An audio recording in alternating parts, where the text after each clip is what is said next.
आसीगला नुआ बजेट देखंतु बदलिला आयकर जानतु नुआ बजेट रे किए केते टंका देबे टैक्स। तेबे दर्शक बंधु आसंतु जानिबा नुआ बजेट 2024 रे कौन सब नियम बदल जी आपण मानकु मु वीडियो माध्यम रे जणाइ दउची। सेते वीडियो को शेष रे देखंतु ता पूर्व वीडियो गोटे लाइक कर दियंतु निहाती भाबरे। आ जदि चैनल को प्रथम थर आस्तांती ताले एबे चैनल को सब्सक्राइब करी पाखर थिबा घंटी चिन्ह दबाई ऑल रे सेट कर दियंतु। तेबे चलंतु नुआ बजेट रे कोन उपस्थापन अछि आपण मानकु मु संपूर्ण भाबरे विवरण जणाइ दउची। प्रथम तो जानी रखु एक आर्टिकल प्रकाश पाई आपण मैंने ध्यान सहित देखु। आज नुआ आर्थिक वर्ष 2024 एवं 25 बजेट उपस्थापन करा जायछि। एही बजेट रे विभिन्न आय अनुसार व्यक्तिगत आयकर घोषणा करा जायछि। नुआ टिकस व्यवस्था एक बड़ परिवर्तन होईछि। देखंतु वार्षिक 12 रु 15 लाख पर्यंत आय करुवा व्यक्ति मानक पई 20% टिकस प्रदान करा जिवो। से भले वार्षिक 15 लाख रु अधिक आय पई आयकर 30% धार्य करा जायछि। से भले वार्षिक 3 लाख पर्यंत आय करुवा व्यक्ति को कोनोसी टिकस पैठ करिया को पड़िबो नाही। तेबे 3 रु 7 लाख टंका रोजगार करुवा व्यक्ति 5% टिकस प्रदान करिवे। से परि 7 रु 10 लाख आय करुवा व्यक्ति 10% एवं 12 रु 15 लाख रोजगार करुवा व्यक्ति 20% आयकर प्रदान करिवे। तेबे 15 लाख रु अधिक आय करुवा व्यक्ति माने 30% लेखाएं टिकस पैठ करिवे बोली अर्थमंत्री निर्मला सीतारमण घोषणा करिसंती बजेट रे।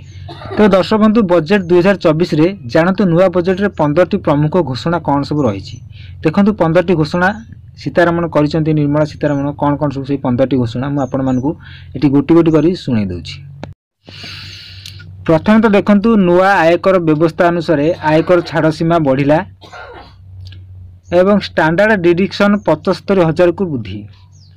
द्वितीय रही आंजेल टिकेस उठिला एवं तृतीय रही प्रोफेशन को गोटे मासर दरमा 3टी किस्ती 15,000 टंका पर्यंत मिलिबो। चतुर्थ रही कर्मजीवी महिला हॉस्टेल निर्माण करा जिवो। पंचम रही घरोई अनुष्ठान रे उच्च शिक्षा 10 लाख पर्यंत ऋण पर सरकार आर्थिक सहायता प्रदान करिवे।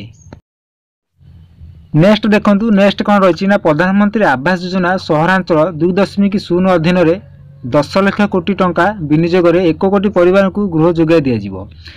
एवं नेक्स्ट रही देखंतु सहरांचल घर पई सस्ता रे ऋण पई शुद्ध सब्सिडी योजना आनिबे सरकार। से भली आंध्र प्रदेश रो नुआ राजधानी रो विकास पई सरकार चलित आर्थिक वर्ष एवं भविष्यत वर्ष गुडी करे 15.0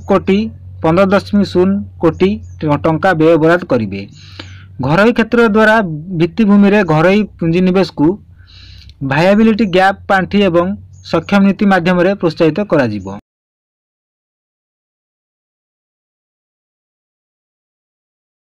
सेहीपरि आ मते देखंतु प्रधानमंत्री इंटर्नशिप योजना रे प्रमुख 500 कंपनी रे युवपीढ़ी को इंटर्नशिप सुविधा एवं मासिक 5,000 टंका भत्ता मिलिबो।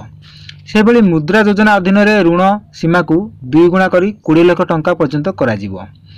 100टी सहर रे शिल्प पार्क विनियोग मध्य केंद्र सरकार प्रोत्साहित करिवे। से भली कृषि उत्पादन वृद्धि गवेषणा और जलवायु परिवर्तन सहन सक्षम किसम उपरे गुरुत्व दिया जिवो। से भली प्रतिरक्षा पई 4.5 लाख कोटी टंका व्ययबराद करा जायछि। तेबे दर्शक बंधु ये थिला 2024 नुआ बजेट रो किछि उपस्थापना जहाँकि अर्थमंत्री निर्मला सीतारमण जहाँको घोषणा करिसेंती। तेबे केउ माने एतिरे टिकस देबे एवं कौन सब रही छाड़ एने सब घोषणा करा जायछि बजेट रे। आपण माने वीडियो को संपूर्ण भाव में देखिनियंतु जानि परिबे। तेबे रहउछि दर्शक बंधु देखा एक नेक्स्ट वीडियो सहित नेक्स्ट अपडेट सहित। रहली नमस्कार।